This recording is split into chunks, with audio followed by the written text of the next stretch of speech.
Okay, today is Dirac notation, and we're using the Dirac notation to begin our discussion of unitary operators, unitary bases, and the unitary group.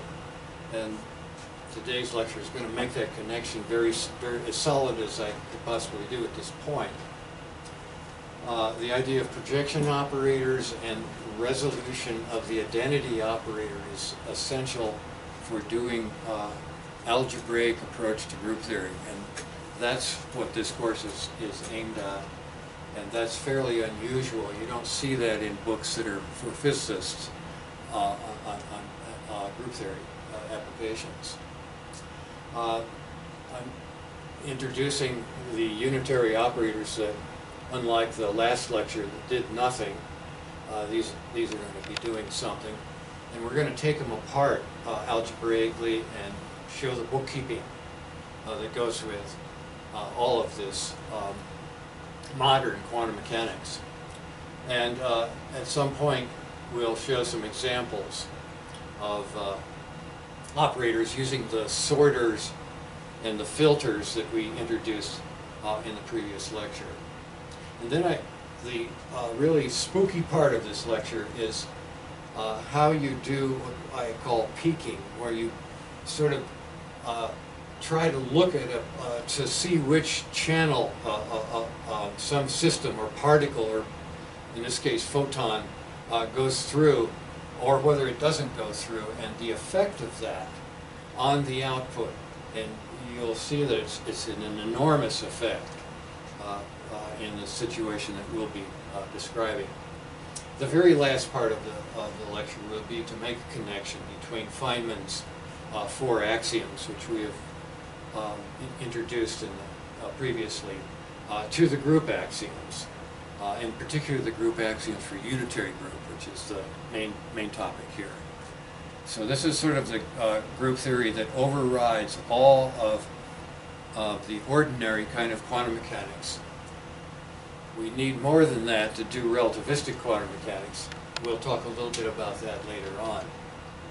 In any case, I want to review these axioms 1 through 4 that Feynman uses in his Volume 3 lectures in physics, and use that as a springboard to the rest of the stuff. If you recall, the first axiom, the probability axiom, was a statement about what these things were keeping track of. What's the bookkeeping that goes with this? And it was all connected with the absolute square, or you might say the intensity of a wave that's going through some kind of beam analyzer. And the idea is that this intensity, this amplitude squared, and I mean conjugate of the amplitude times the amplitude, something that has to be a real number, and that real number, in fact, for most of the applications that you talk about, where you're talking about a single particle of something, it gives the probability for the occurrence of that particle. Otherwise, if it's an n particle system, it could give some other result that would often be just a photon number that can go up into the millions. So, this is a little bit of a teaser here. The whole idea of this is that the system started in state K prime, and somehow it's being forced to choose between a range of states in the sorter. In our case, there are only two states. Some polarization of one kind, and then an orthogonal polarization in general. We're using mostly X versus a Y, where the X and the Y frame may have some angle. This axiom here is basically a time reversal symmetry axiom, and it's allowing this whole experimental system, apart from the measurements that underlie that choosing, apart from that, this whole business is supposed to be time reversible. And the time reversal is accomplished by changing the sign of, well, the imaginary number that's in these amplitudes. That's really what it is. But that boils down to changing the sign of the thing that multiplies time. You could say you were changing, just reversing time, playing the movie backwards. And all the particles that used to come in this way would go back obediently and continue out and reform whatever they started with. That's pretty hard to arrange in a real experiment, but remember, these are thought experiments.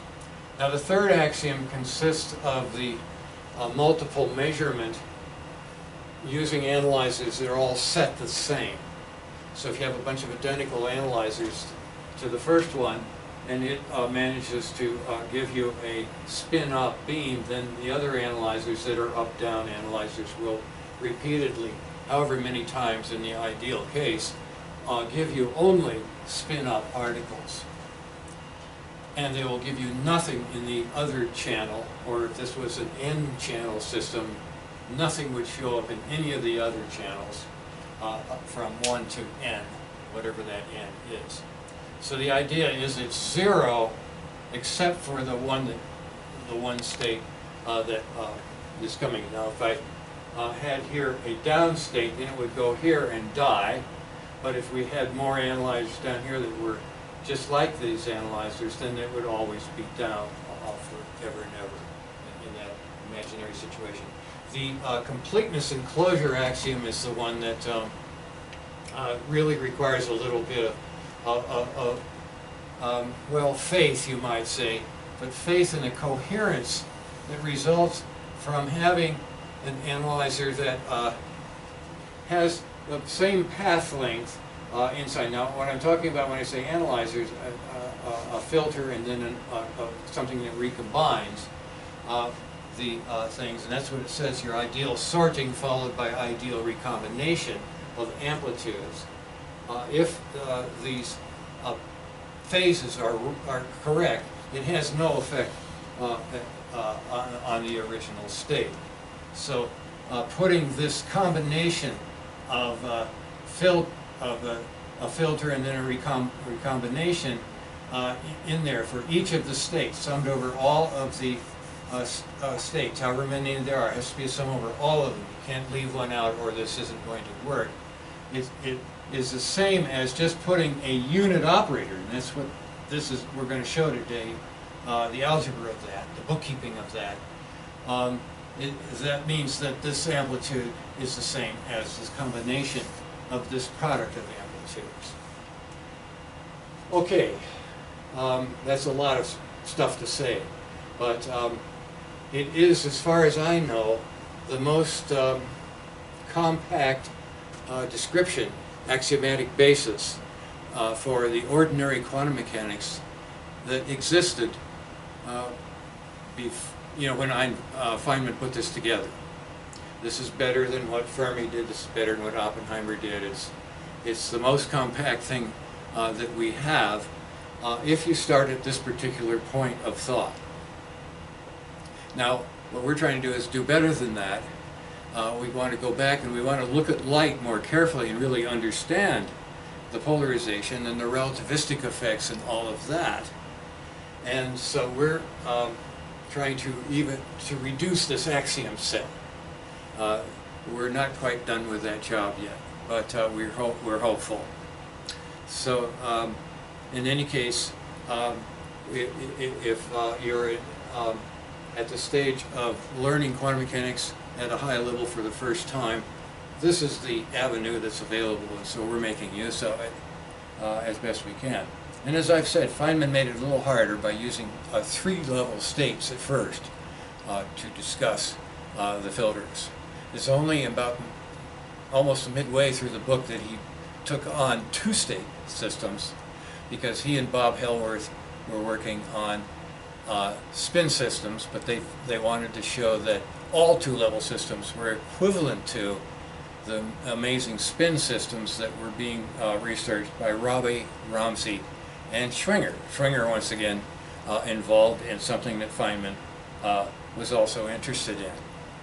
So there are 2 papers in Rabi, Ramsey, and Schwinger, just a months or so before Feynman, Vernon, and Hellworth paper came out, which described what we'll do later, and it really comes down to, if you do it elegantly, a group theory of SU2.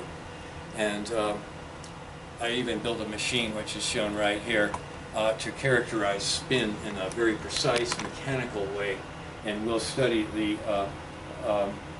group theory of the Rabi-Ramsey-Schwinger and Feynman, Vernon, and Hellworth's ways of looking at things.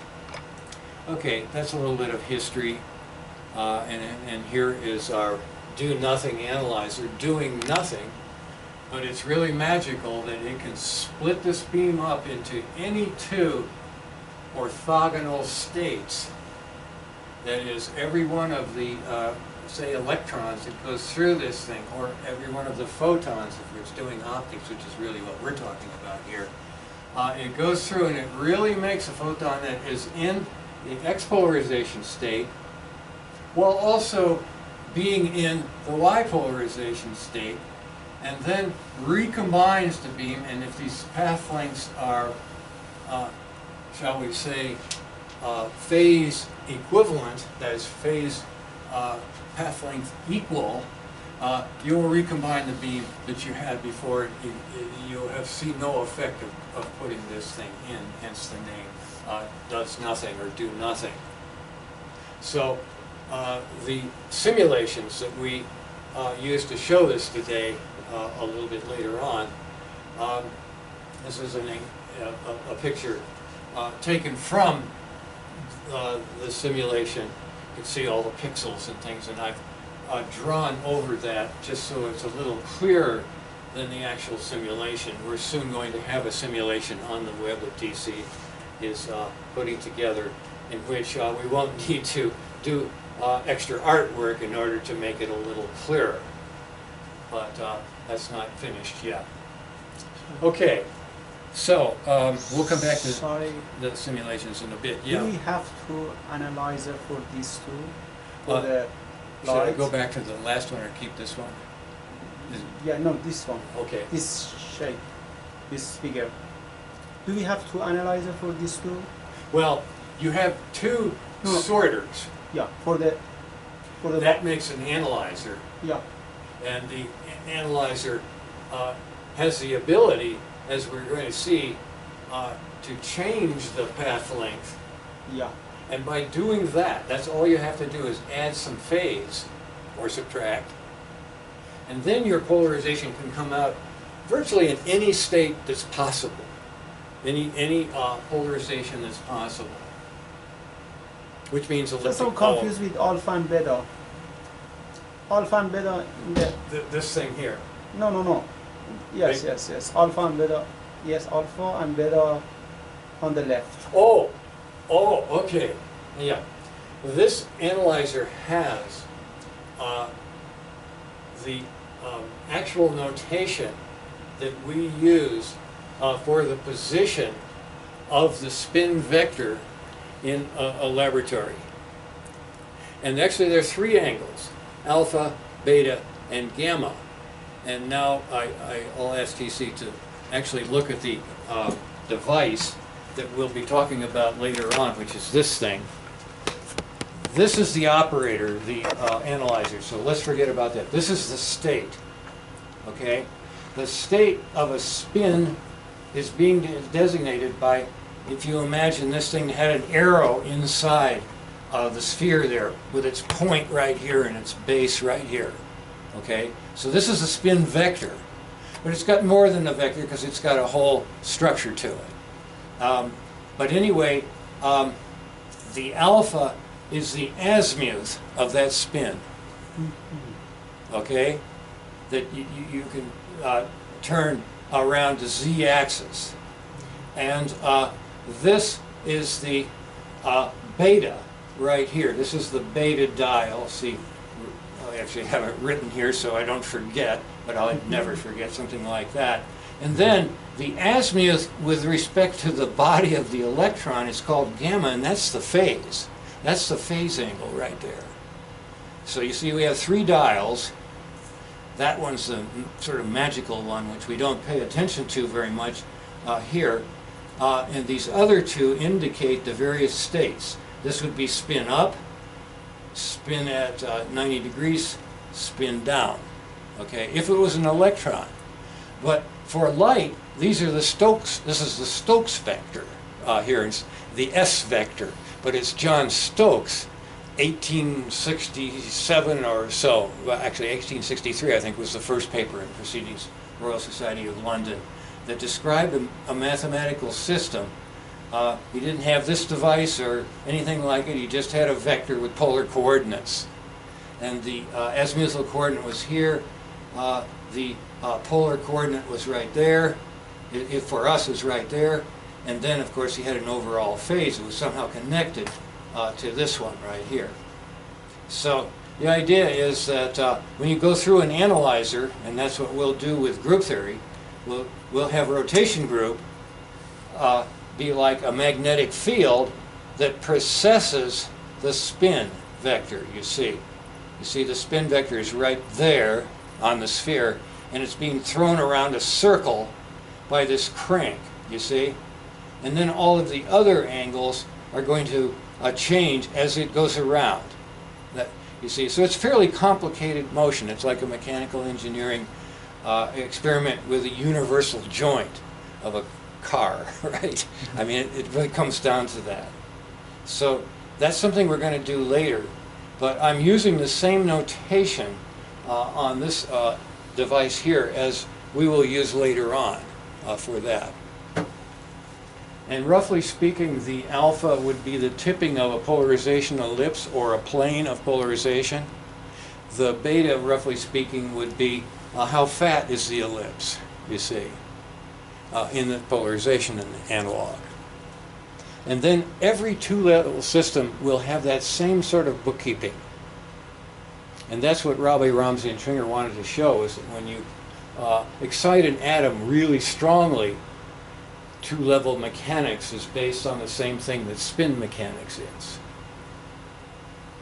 Just do our little matrices, cosine and sine, for plane polarization. We're not doing any of the complex analysis in our algebra here yet. But I can always turn something on here to make it come out elliptical, and we'll show a few examples of that, but we won't go into the details very much. That gets really messy if you don't use the group theory, you see. You spend a whole course just on that. We're going to take care of it in a week or so when we get around to it, and much more elegantly. So you can really picture it, you can really understand. Most people shied away from ellipsometry, that's what it's called. The metering of ellipses, ellipsometry. Very powerful type of spectroscopy that is getting better as we speak. It's being used for all sorts of things. Okay. All right, let's do a little bit of bookkeeping. The abstraction of this axiom to define lots of things. At first you should probably notice it's matrix multiplication, that's for sure. In fact, this is the axiom that's defining a group product for a unitary group. But that's getting a little ahead of the story. What I want to show is that this can be, you remember how we ripped things out of various relations that we had to make an abstract bra and an abstract ket. I'm going to do the same thing here. If I left abstract, okay, that is I abstract just this right here, just erase that and erase that, I get this. Okay, so that gives a bra transform. Okay, this matrix here has taken this state K and turned it into state J double prime. And there had to be a sum, you see, over the set of states K1 through N, in this case 1 through 2. So this might be X and Y being summed over, and this could be some X and Y double prime at an angle. And our transformation matrix that we have so far is this one. That's for plane polarizations, x's and y's, that involve an angle theta between the two coordinate systems. Is that reasonably clear so far? And I can, of course, do it on the other side. I can remove the bra here, okay? Take that guy out of there, kill the J double prime, and get a relationship like this, okay? So this is sort of playing the axioms backwards. I'm taking them apart now, just to remind you that we have transformations that do either something that involves the prime states and a sum over the original x and y, or something that involves a double prime states. In this case, it's bras, and again, summing over the x and the y of the original basis. Okay. Now, if you take both of them away, you get something that's true for all of them. This is the identity operator. Now we have to figure out what it means. You see, what does it mean to take a bra and a kitten? Instead of putting them back to back, which is a scalar product, we're putting them nose to nose, which is an outer product. So we have to define all of that. But this is the notation. You see, the direct notation is so powerful that it describes these 2, 3, 4, or however many you want to count here, very disparate sets of processes or pieces of bookkeeping. Okay, so these are going to be our main characters, sort of, as we go through various analyses here. Now, what's happening here, and this is the name in the mathematical world, is called the resolution of the identity.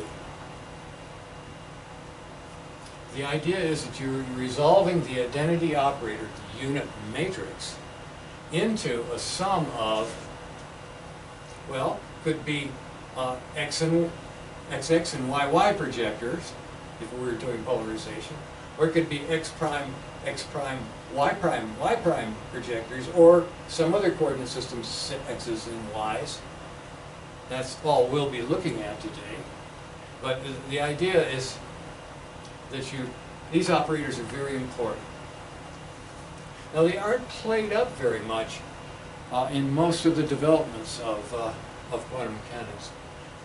Beyond what we'll describe in just a minute here, but they are the main characters of a really elegant analysis of group theoretical operators. That is, a spectral analysis of an entire group, or of an entire, what they call algebra or ring of operators. The kind of operators that are needed to really understand quantum mechanics. Hamiltonian operators, but also all the transition operators, all that sort of stuff, have a very powerful resolution into these things called projectors. Now, in the fourth lecture, which is coming up, we're going to take an actual matrix, just a matrix that came from gosh knows where, and we're going to show the whole theory of eigensolution by developing a really neat way to make the projectors. So that's coming. What we're doing here is kind of dry, but that's the bloody, wet part of this theory that very few people know. And we'll, TC is shaking his head because your jaw will drop when you see it. Yeah. I'm guaranteed. It's really elegant. It's something that everyone, whether they're physicists, chemists, even, well, certainly quantum chemists, but even the non-quantum chemists, anybody, engineers, you name it, they should know this. But right now we're just setting the stage for it, that you would find in any quantum mechanics book that uses direct notation, they would mention at least this much of it. Okay, so that's just sort of giving names to things here. We're not really doing the wet part of this thing yet, and we'll only do a little bit of that today. But in any case, I take this and I can show a picture of it. If I'm talking about a particular projection operator, say P sub y, and by that I mean the Dirac ket bra. Okay, here's a ket and bra nose to nose. Okay, that whole thing right there is what we were designating by a bold-faced P for projection, and then we just wrote the y once. Later on, we'll put two y's down there. We'll get to that in the group theoretical analysis. But right now, this is more standard. And I apply this projector to some vector x prime. Okay? I apply that projector, and all it's going to do is literally project out all of the components of that vector except y. And then this projector over here, Px, will do the same thing. It will project out all of the components, if this was n dimensions, except its component, namely x. So it literally means project that vector like a light beam is coming and it makes a shadow. The word projection is appropriate. I mean, you're projecting my hand onto the screen here, right? This is projecting this vector onto the y. This one is projecting it onto the x. So you get a vector that has exactly the length of the projection, namely sine theta, and then left over is a unit vector that designates what direction it points. Does that make sense? Okay. Now, that then means that the matrix that represents this thing in this basis, x and y, our original basis, is upright, so to speak, that's going to be the matrix. This is the only thing that survives. Okay? Now you might say, hey, wait a minute, py on y should just give me y, but y is orthogonal to x, so that's 0. Same thing with this one.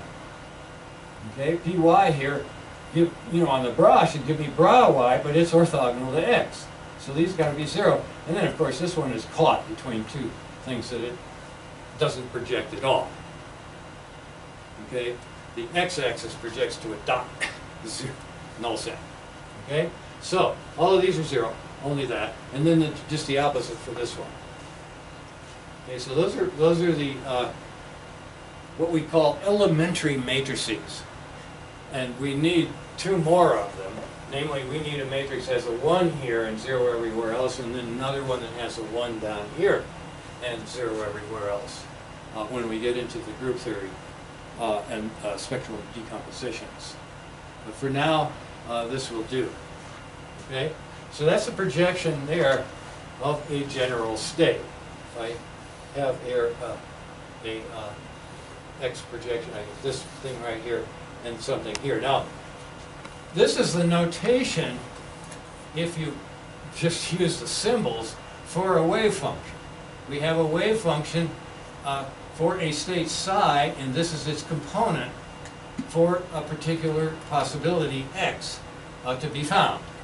And then here is the same state with a particular amplitude to be found with y.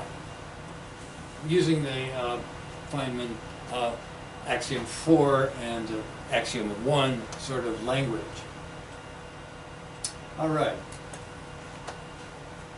Okay, now, it's got to add up to the original state if you put these things all together, all n of them. Here we have only 2. So there's the unit operator right there. This is linear, so I can separate that, and I should get the original state back again if I project with both of them in a sum. Okay?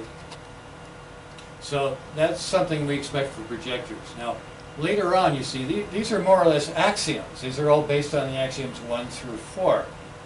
But later on, we're going to make projectors that are, in a sense, real things in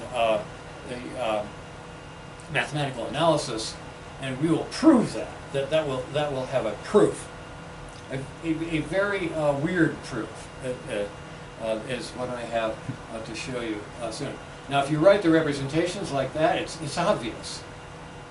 You see, if this represents px, that represents py, and sum them up, yeah, I get the identity. Okay? All right, this is just to get familiar with our notation. And as I say, as required by axiom 4. The abstract axiom 4, this one. Okay? All right. Now, the idea of operators in quantum mechanics in general, but in this beam analysis that Feynman has thought up, and then Schwinger kind of did it again much later as he was living in retirement at UCLA. This whole idea of having a state come along, go through a box, and turn into some other state is really all there is to quantum mechanics. And very often this analyzer T here is just wait, time. Here's a state now, here's a state later. But in our situation, we're really forcing these things to go through Brewster prisms and come out very often in a state that's different from what they started. The initial state and the final state are going to be different, and then I have another operator and another operator, or I let this one just run and run and run, and I keep getting different states. So that whole idea is what we're going to explore here. Now, the do-nothing operator, which puts them through the other things and then recombines them perfectly, that we've already talked about. But what we need to do is take that and its matrix representation and do the simplest possible thing that would give you a do-something. Unitary, and we're going to define unitary a number of different ways, but this is the most elementary one, is to have something that changes the phase for the something goes at the top differently than the what goes through the bottom rungs. So this is the action angle, you might say, or angles of the simplest possible do something operator. And here is the simplest representation. You're only allowed to use phases. You're not going to attenuate the amplitude. You're only going to change its phase by some amount, say sigma x and sigma y. Okay? In this particular case, yeah, I think I see a typo down there, but you can't read it. I meant to put a y down there. It doesn't look like it made it, but I can't even tell where I'm standing. Where it is. This is the abstract formulation for this. Or it's supposed to be. Okay, now, I said unitary. Unitary here means that the inverse of the operator is simply equal to the transpose complex conjugate of the original operator. And that's indicated a number of different ways. Usually it's indicated by a single dagger. It's like you took the T here and brought the star over on top of it. Or, in this case, because the inverse is equal to the transpose conjugate, it's like you took the minus sign here and stuck it on top of the one, straightened it up, and put a star on it. So all of those different ways of getting an inverse are sort of encoded here. And be aware that we'll be talking about fairly large matrices, so taking an inverse of a fairly large matrix is an extensive mathematical chore. If all I need to do is this, I'm way ahead of the game, and that's, of course, one of the reasons that people like to work with unitary matrices, is that you don't have to do a lot of work to invert them.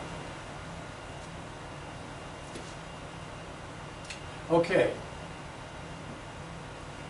Now, it's certainly true for these, because if I take the complex conjugate, I don't have to switch I don't have to transpose anything because it's 0, so I forget about that. But I do have to conjugate those two. See, that's just basically running the phase backwards, and that's part of our axiom 2, Feynman's axiom 2, is that we're really time reversing when we do that complex conjugate. Okay. Now, as I say here, the matrix representation of most of the transformation matrices you work with are not diagonal like this. So we'll actually see some examples of that, but mainly we're working that off to lecture 4, where we learn how to quote-unquote diagonalize things. That's the idea. Anyway, the basic idea of any unitary operator is easy inversion, as is stated at the very top corner. U inverse equal U dagger equal UT conjugate. And the reason for these, as we're going to see, is they're quote-unquote designed to conserve probability and overlap, in the sense that each transformed ket has the same probability, that is, the square of this is equal to the square of that. Because when I write this thing as a conjugate, that is, turn this thing around, I'm doing a conjugate to this and this and this. So I have here, this thing is equal to that, and this thing originally was equal to that part right there. So the whole idea is that the probability is concerned, but so is any overlap between, say, the original state before this operator act and what we got afterwards. I definitely want these scalar products to be not changed, and I mean to have U dagger U be equal to the unit operator. So that's the real definition that you normally give for a unitary operator. Now, it's going to stand to reason then that this implies that, and that's true for finite matrices, but not if you're working in infinite dimensional space, as we'll talk about later on. So you have to watch out for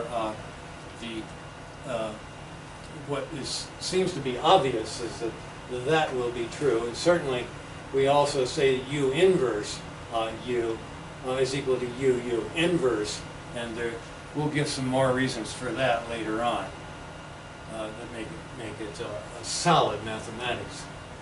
Okay, now, an example of the U transformation. And this is, I would recommend this just as a way to look at things. If you want to derive a U representation, what you have to do is write the equations for what the U does to each of the unit vectors that are in your space. It's much easier to derive representations by appealing to the unit vectors, because each one of these states goes through a U analyzer and comes out as a combination of those two states. If there's n states here, same thing. So each one of the n states has to have an equation like this, and once you've done that, you've got the representation. So it's really easy to see what the components are with the vectors. We've already done this, but let's go through it all at once here. I've got a new vector x prime, and we have an axiom that says that x prime and y prime should be orthogonal, so there should be a 90-degree angle here just like there was for this one. And I have an angle cosine, I should say I have a cosine of phi that's the same cosine of phi as I'm going to see over here. And I have a sine phi that's the same except for the minus sign that I see here. So there's our components of the 4 components of the matrix that represents this thing that's doing that to this basis. So when it comes time to derive relativity transformations, I recommend the same thing. Relativity, on the other hand, though, doesn't transform like that. Relativity transforms like this, or that.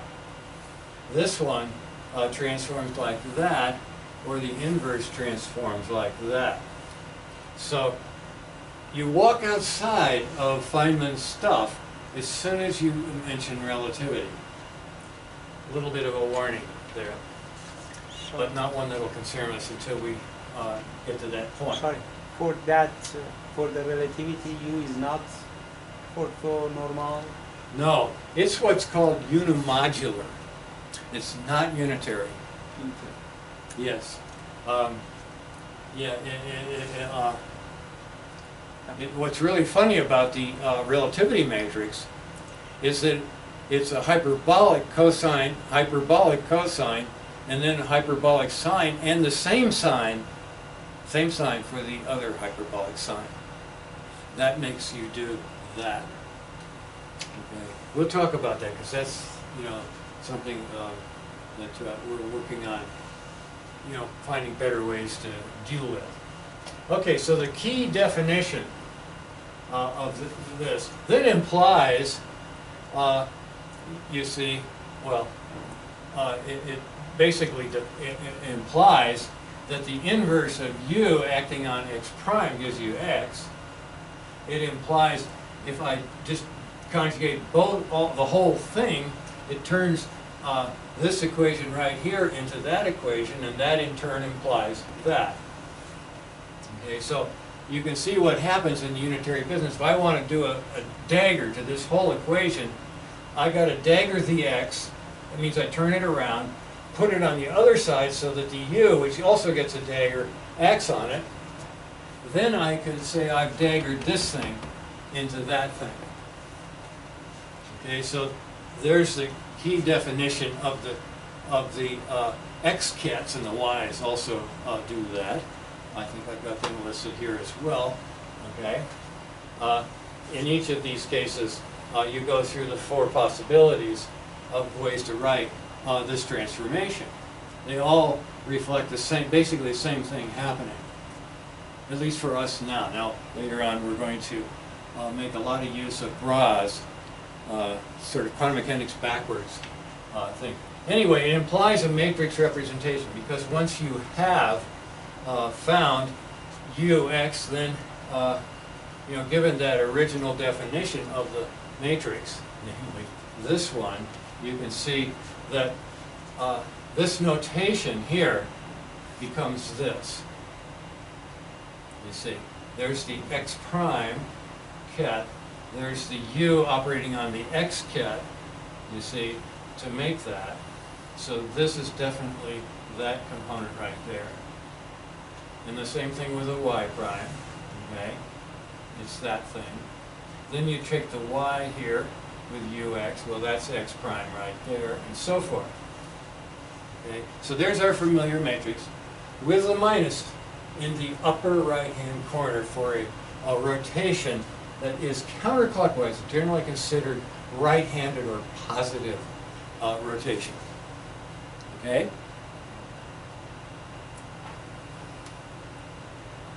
And what's interesting is, and this is something that throws people for a loop when you first tell them this, because they're not used to this happening. But if I then decide that I want to use this basis right here, instead of this one, the prime basis, to represent this operator u, I then get this thing. But it is equal to this thing in the original matrix. So in this case, where the two bases are connected by the operator u, its representation is exactly the same in both bases. That is a little bit of a what? How did that happen? But you can see it from these relations right here. Now later on I'll ask you to prove that in a different way. And so also is the inverse.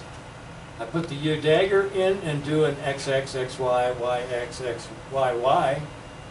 I'm going to get the same matrix that I get using xx prime, xy prime, yx prime, and y prime components.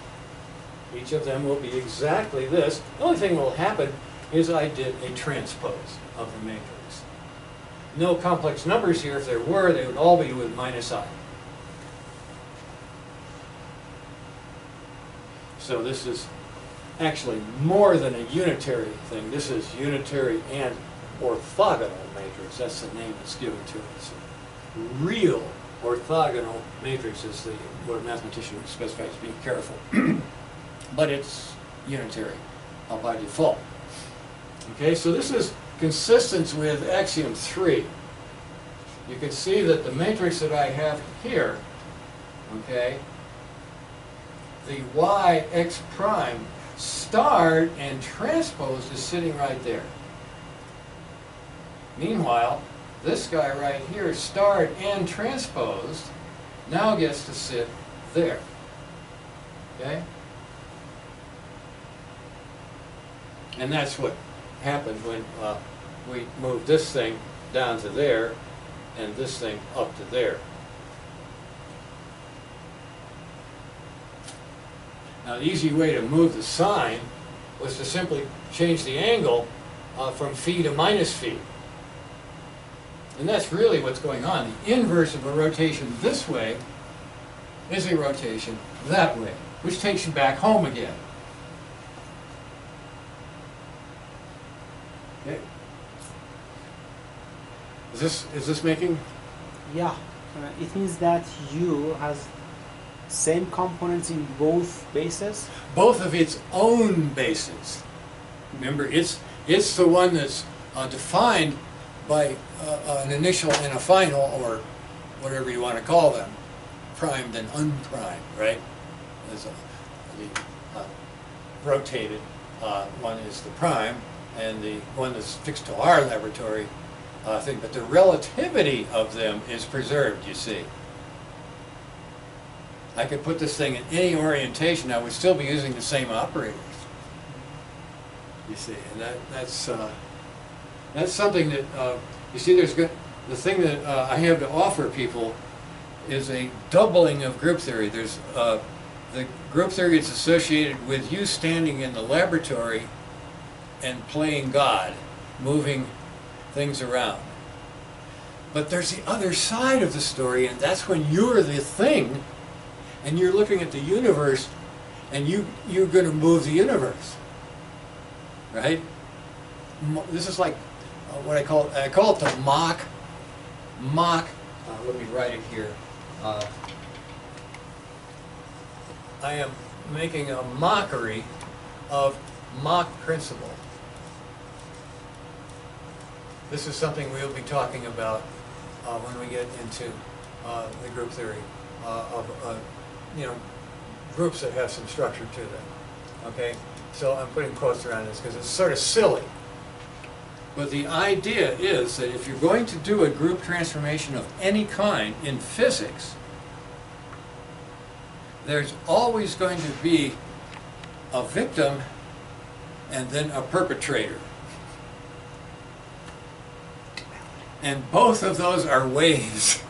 It's just that the victim's waves are simple enough that we can track the phases.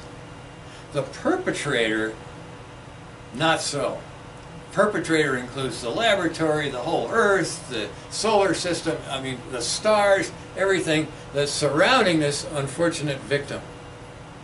And the phases, we cannot track the phases very far into any of the measurement devices that are working on those photons, or big heavy pieces of stuff, glass, metal, whatever.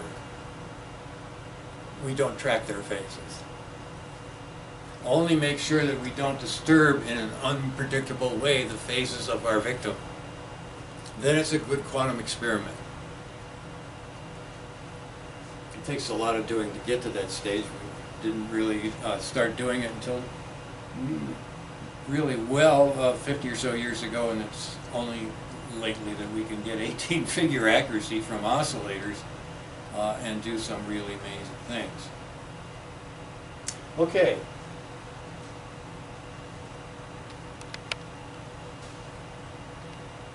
I guess that's really all I'm going to deal with there.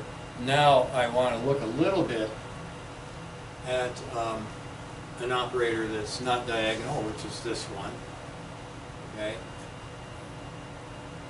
And here's where we introduce the projectors and really make some sense out of it. Here's the sort of professional way using bras and kets to represent this operator. Here's the Feynman starting point, which is a set of amplitudes in a matrix form, so that I see the x primes and the y primes in the columns, the x's and the y's in rows. Okay?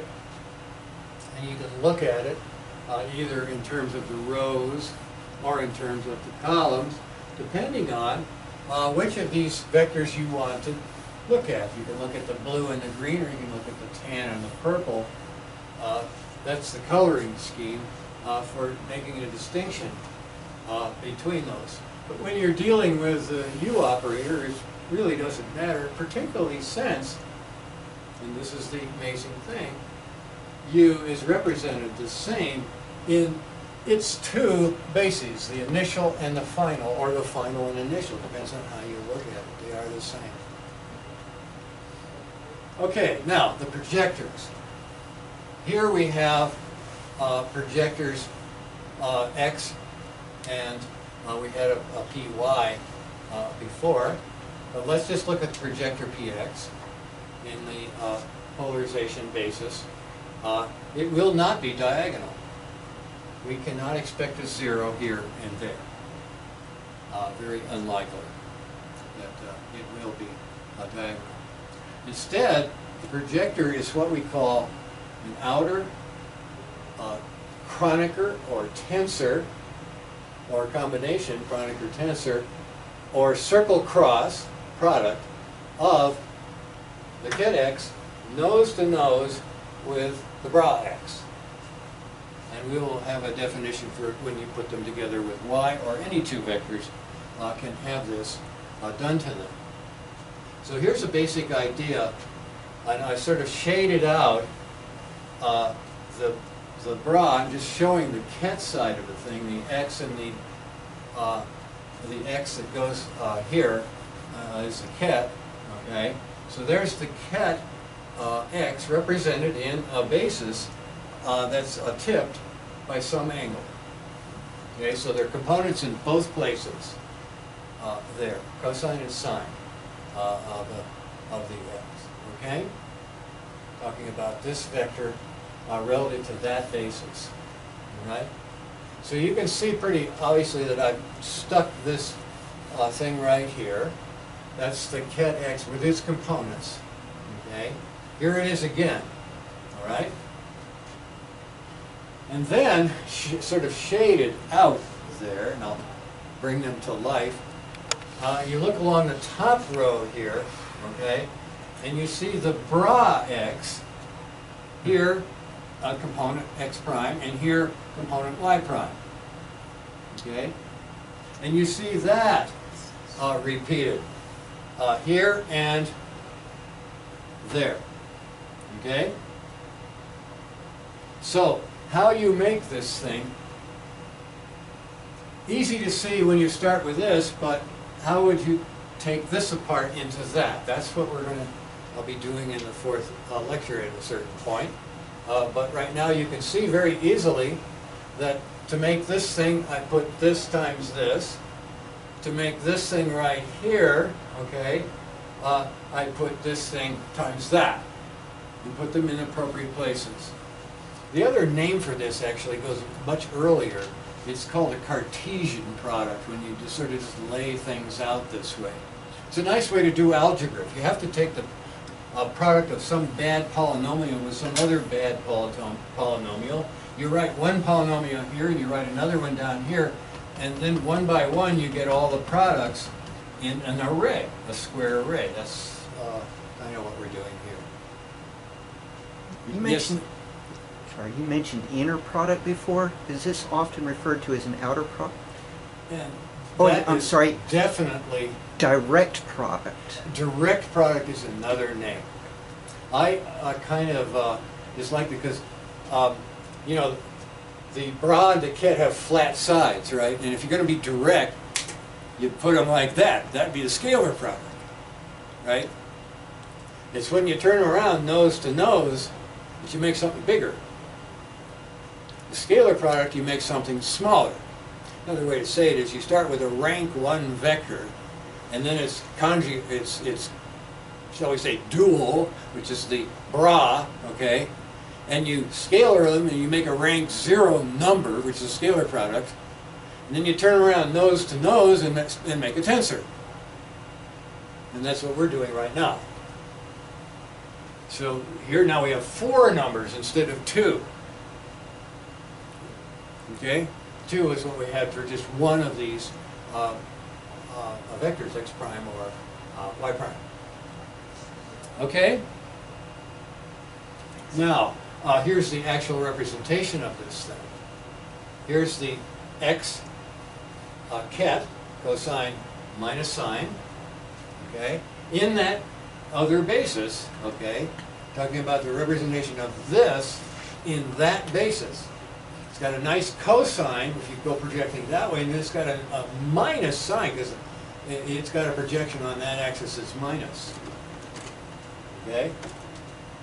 Sometimes you have to turn your head to the side and look at the thing in order to see the projectors.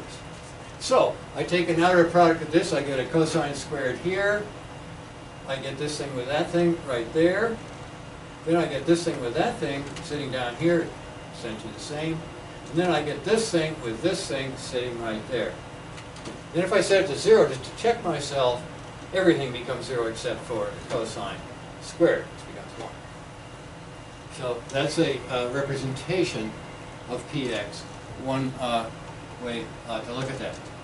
Okay, here's py. Okay, py, as you can see, here's the y, the original y. It's sitting there in positive territory, so I get a for this thing, I get a sine projection down this way. You got to project this way to that axis, then you project back to get a cosine. Okay, so it's sine, cosine. There's its prop. Okay. Now notice that if I add these two matrices, cosine squared plus sine squared gives me a 1. On the diagonal here, also sine squared plus cosine squared also gives me a 1. Okay? And then off diagonal, I get a sine cosine, but then there's a minus here, it cancels, and here I would also cancel. So, the sum of this and this is a unit matrix. Okay? Now, for phi equals 0, of course, each one of them is what it was before, the elementary matrix diagonal. Okay, now, I should mention that axiom 4, just by itself, is a similarity transformation. I mean, it's basically making making the beginnings of that.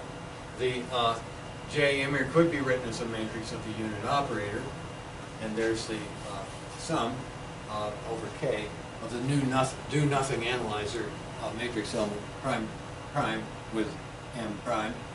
Okay, so we're talking about here a whole transformation matrix made of all of these components. You see, this is being repeated over and over again. I go multiply each one of these, up, and that, right? And I get just this component right here. So I go through and I do all of the matrix product, all of these things. I have to sum over n. Each time I got n squared of them to do. We're talking about 2 by 2, so I only have 4 of them to do. But that's the basic idea. So axiom 4, first and foremost, is a matrix product. It's showing that we're doing matrix products to make amplitudes out of other amplitudes. Now the way to think about this is as a group product. This is a transform from the primed That's little primes here on the initial to the unprimed state. That's the stuff that's on the bra side, the left side of each of these numbers. So this is a transformation primed to unprimed, followed by, and this would come next if we're reading by Hebrew, followed by something that takes all of the stuff that you put in the unprimed category to the double prime. So over here we have from unprimed to double prime. Unprimed to double prime transformation.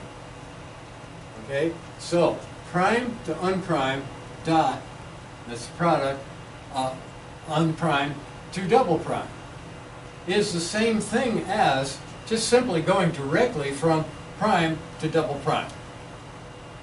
That's the most elementary group product with transformation matrices of any kind, relativity, quantum mechanics, you name it. This is very general. So that's the real idea of axiom 4. It's a physical way using analyzers to show you a group product.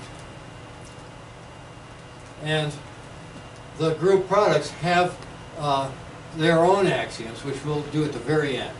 We'll make connections between these and Feynman's 1 through 4. See, we're trying to dot the I's and cross the T's as carefully as possible here, simply because when you do something a new way, you want to make it clearer and solid. You want to be able to, when you get in trouble, go back, and you're sure of every step along the way so you can find your mistake. Or in some situation you find whatever it is you're using this for is not applicable. That's another possibility, in which case that's a big deal. But you want to be sure that you're not fooling yourself. Okay. Now I'm going to scoot through this rather quickly because it's just sort of algebra that you should go through and do yourself. I made it pretty clear what it was. This is where I'm applying axiom 4 twice to transform an operator matrix representation. I want to find the prime representation of this thing. Well, we've already found this one way. Let's find it just by sort of a what I call a finite algebra trick. I call it the old P equal 1 times P dot 1 trick. You can put the ones on both sides of an operator, and that will produce for you the new representation if you do it just with that idea. So we're going to have a 1 here that's equal to the sum over all of the unprimes, and there they are. We only have x and y working for us today. And so I'm going to stick the 1 into the space between px and x prime. So there's a 1 sitting right there. And I'm going to do the same thing between px and y prime ket. So here's the x prime bra, there's the y prime ket that we had before. There's a 1, there's a 1, there's the unfortunate px is sandwiched. Okay? And so now you go ahead and spell it out. Okay? There's the x prime, and there's the xx and the yy.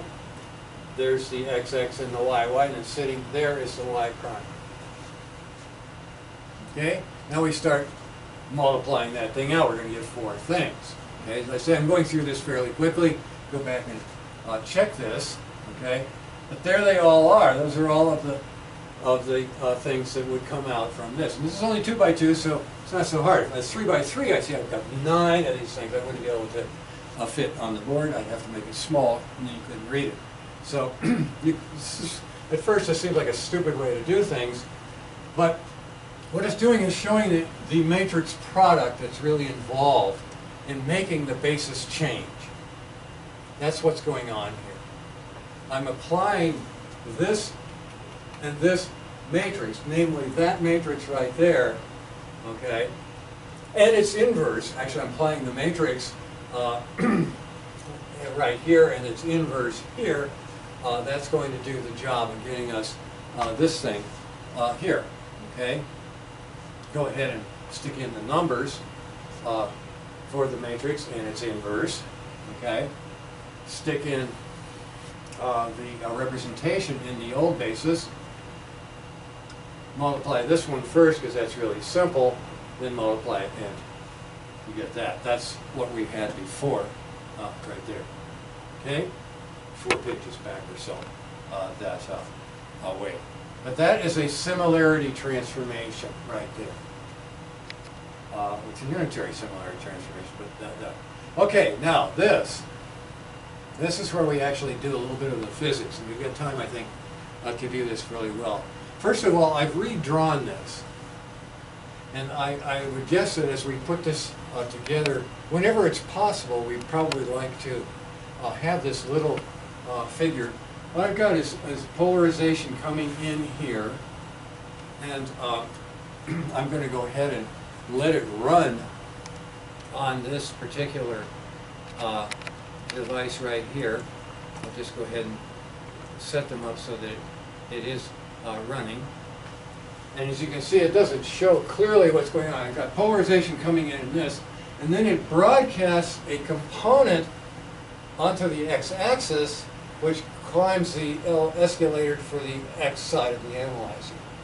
In the meantime, while it's oscillating, it's also broadcasting light to go this way, you see, with precisely the sine and the cosine components.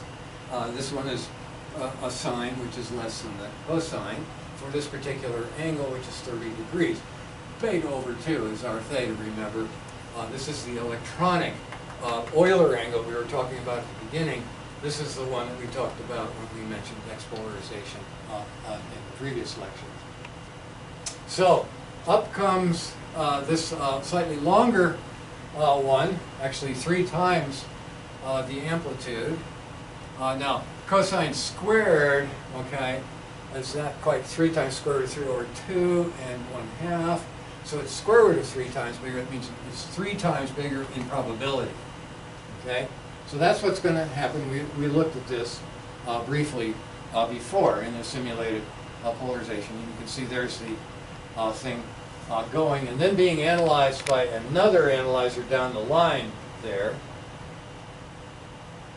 And I think something weird is happening, and that's because this analyzer right here is already set to measure polarization at 30 degrees. So it's 100% coming through the top window there. Okay. Now what I'm going to do is I'm going to take that one, I'm going to be using that one for something else, so I'll leave the one that we did before just as a static entity here. Sorry. Professor Harter? Yes. Is that to access crystal? Say that again. Are they to access crystal? Access the crystal? Well, By refringent? that's what By these refringent? lines are By indicating. This is indicating that it lets through X. It is the X window of the beam. Okay, pointing in the unit X direction. Okay, with 0 tipping angle for it. Okay, and then this one right here is the Y.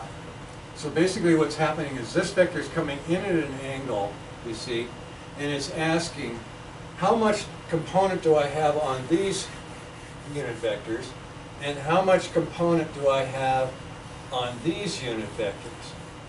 That's this component here for the Y and this component here for the X window. Mm-hmm. So that would be an XY analyzer, no primes. Does that make sense? Yes, Jason. Perhaps the question might be more at what is the physical, you mentioned calcite earlier? What Yes. is the property that causes this? Is it its own internal coordinate system?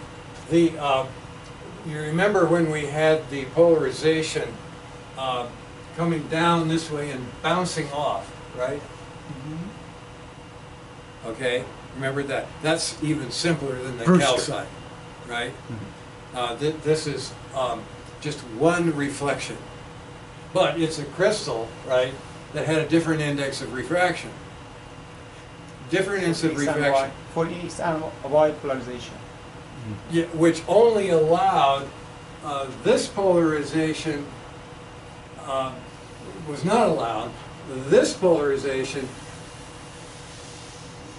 mostly went in, and then we turned the angle to Brewster's angle, and it all went in. So what happened was the polarization that's this way comes down, reflects, this one gets sent 100% that way. So you'd be talking about X and Y, but the Y would be in this direction and the X would be It out means of the that, Y. sorry, it means that we have both polarization passing through the crystal, but in two different paths. And that's what the calcite does. Yeah, This is I'm talking about this. this. This is This device. on the very page- simplified representation of the calcite, what it does. And I drew What is the pictures of difference? oscillators sliding, remember, in X and Y, right? Some of them will go up and some of them will go down, like a Stern-Gerlach. Yeah, that's right, except that it's much easier to visualize this in Stern-Gerlach, simply because I can just look at this vector here that's tipped at 30 degrees, and I can say, well, what component do I have of that on this direction?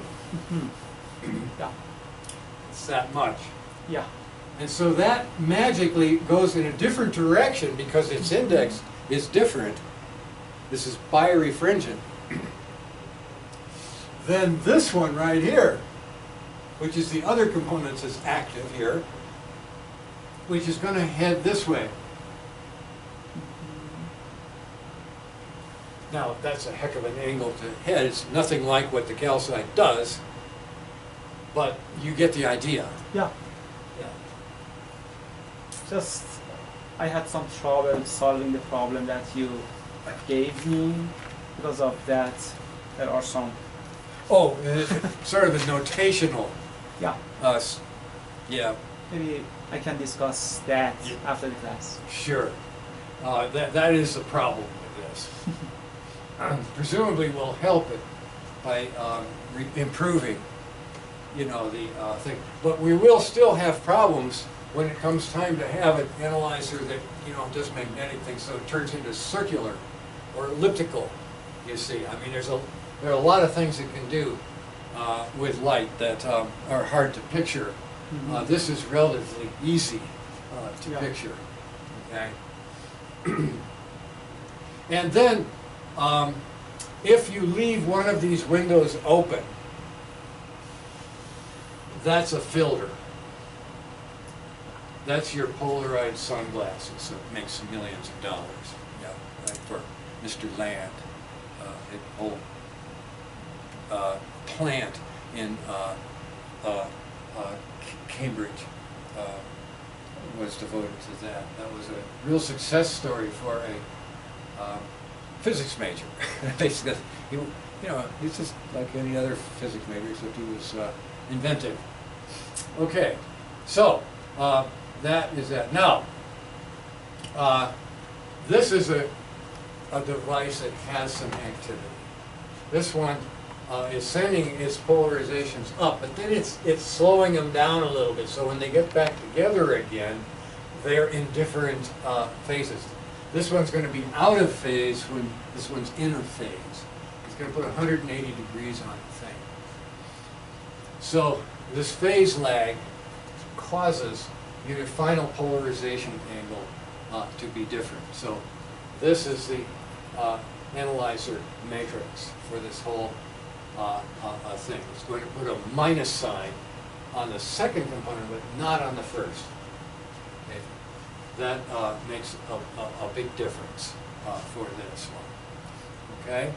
So basically what we've done is taken this component right here and flipped the sign. That means we've turned it up like that.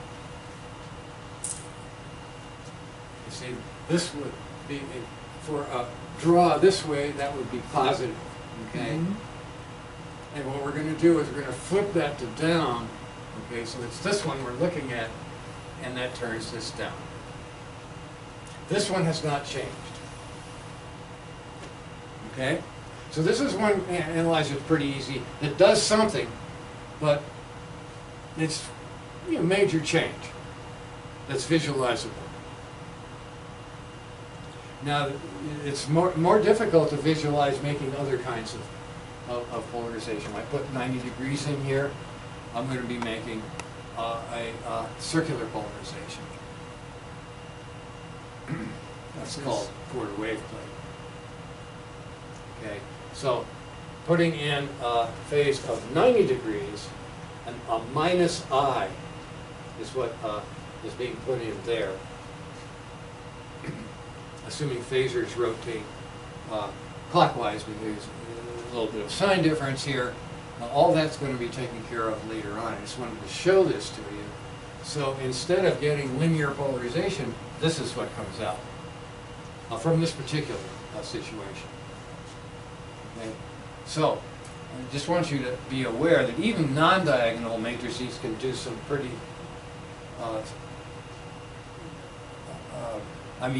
even diagonal matrices, simple diagonal matrices can make a lot of things happen.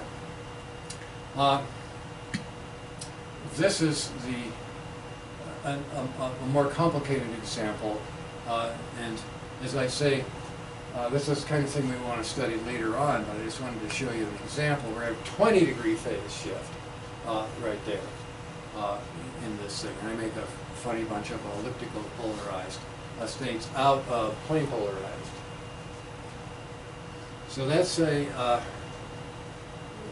same as a do-nothing analytic, except it's got this one extra phase, okay, stuck in there on the X in this case. Okay. Now, understanding how all of this is happening, that's part of our story. The basic idea of taking our 30-degree polarization and turning it into various ellipses is a neat story. But I want to do something with the simple polarizations right now. I want to put somebody that peaks. Doesn't wait for the analyzer to finish. He really is greedy, wants to know which path a photon took. Okay? And now we've got the intensity down so low that maybe I only get a photon every 15 minutes. So there's no possibility that photons can collude or conspire to do things. So if we believe that the photons have the properties that Newton ascribed to his corpuscles, and we kind of do that when we say photon, we kind of do it. It's not true, but we like to think of it that way. What we want to do now is we want to find out, before this thing is done, which one did it take? Which path did it take? Okay?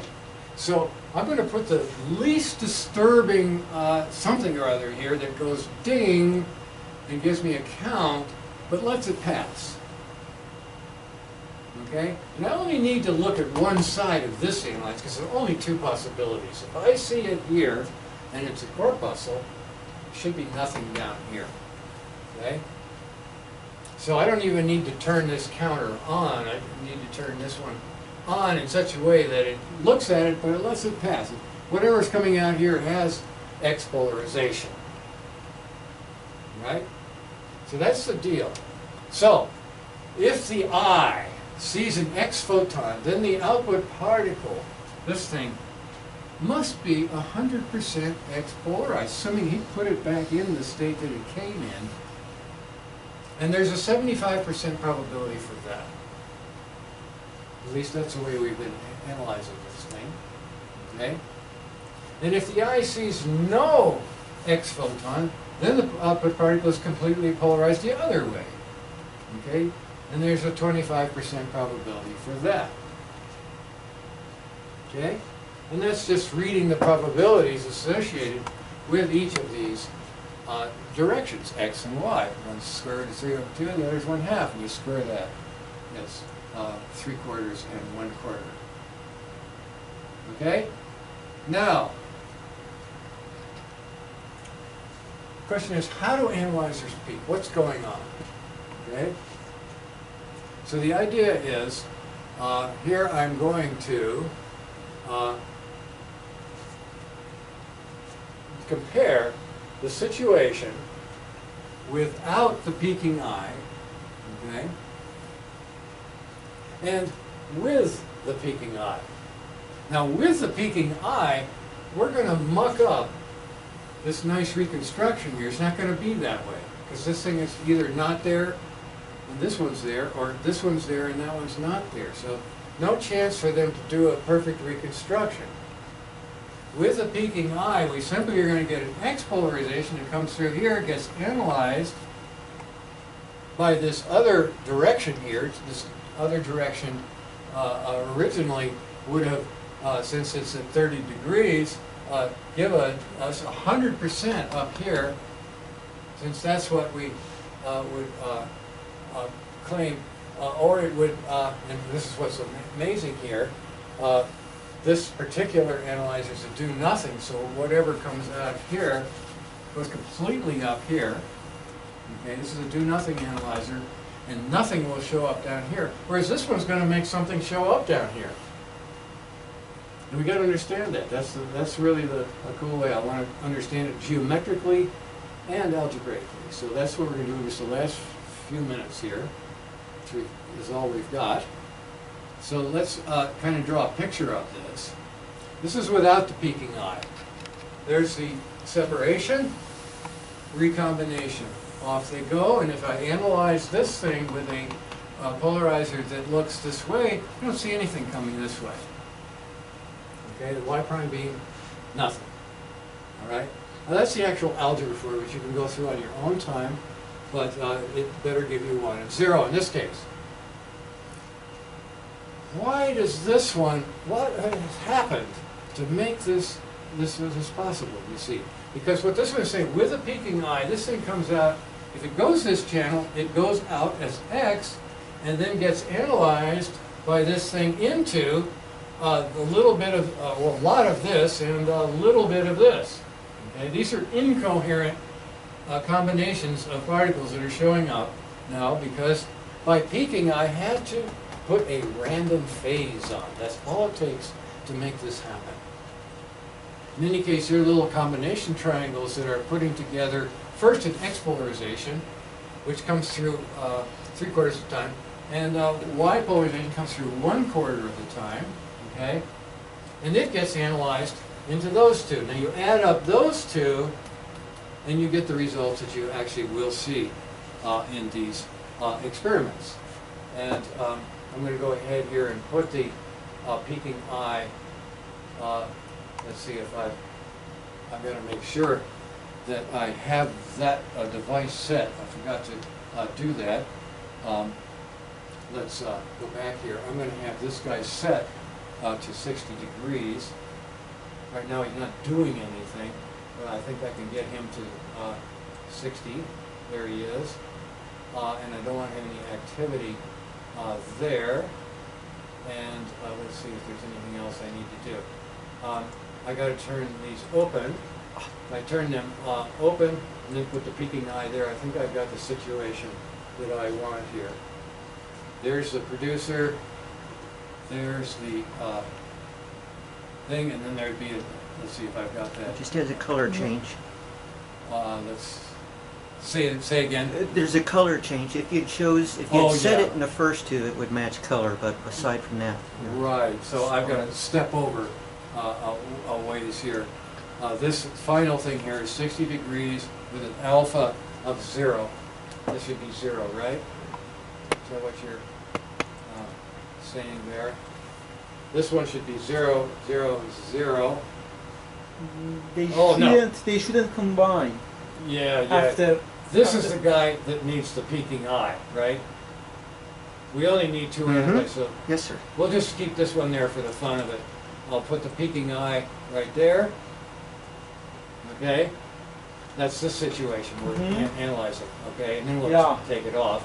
And then I can, just I can close this off, really, and leave that guy. There we go.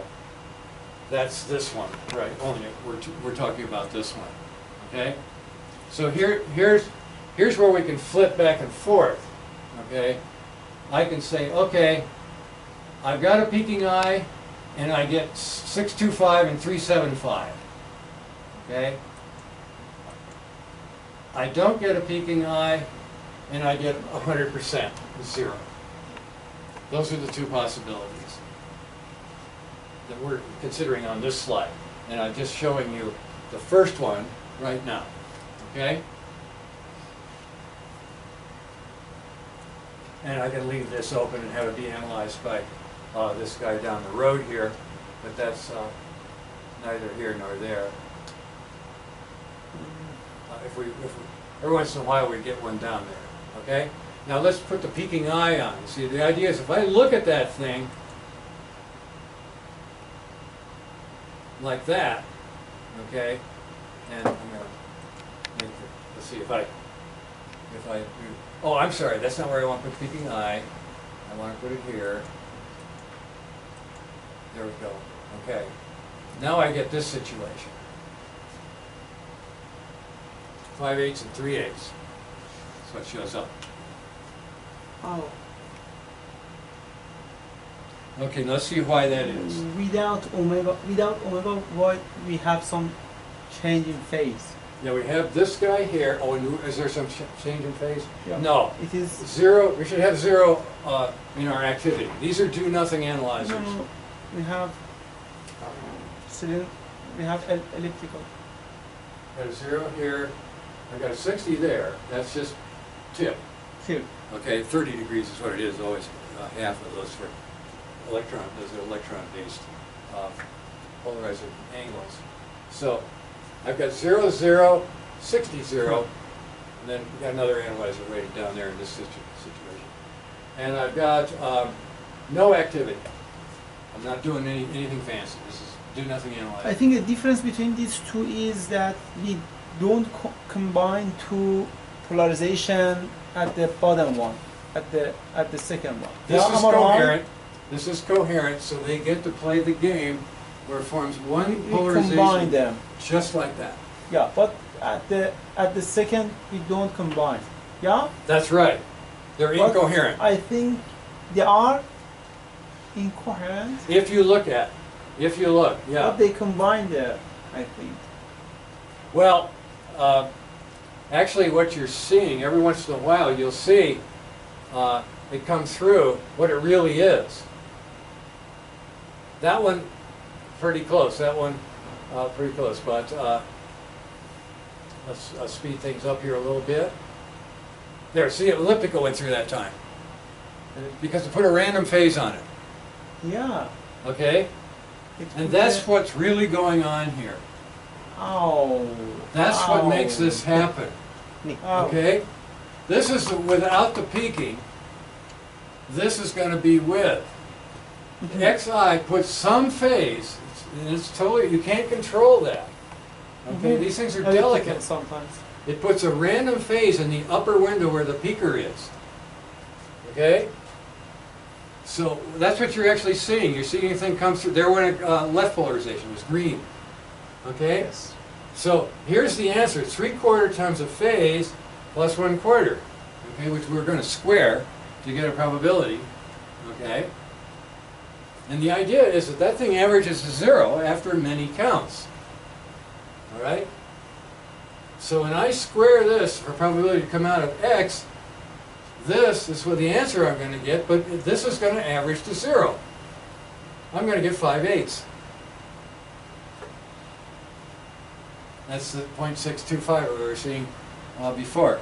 Okay? And the same thing with the Y. Okay? That's going to get its random phase, which is this. If I square that, okay, again I get a minus 3/8. Whatever I did to this one is undone down here, but I'm left with 3/8. Okay? So I get, you know, I didn't destroy any particles, so I've got to get, for every 8 particles, I got to get 8 particles, but I get, on the average, 5 up here and 3 down there, instead of 100% up here and none down here. Just by peaking. I barely touched this thing, but that's all it takes. The phase is so delicate. It's completely randomized. Collapse? Is it sometimes referred to as collapse? Collapse really is another way of saying that all of the phases that were working for you before are now out of kilter every time. Every time you put something through, it's a different story. So that is really, I think, a really powerful thing. And I'm going to speed up here. We're going to run out of battery. The classical Bayesian probability versus the so-called quantum probability is really quite different. The Bayesian, you see, it says the probability that a photon in X prime input becomes a photon in X prime counter is, if it's being forced to go through an X beam and then a Y beam, okay, it simply be these probabilities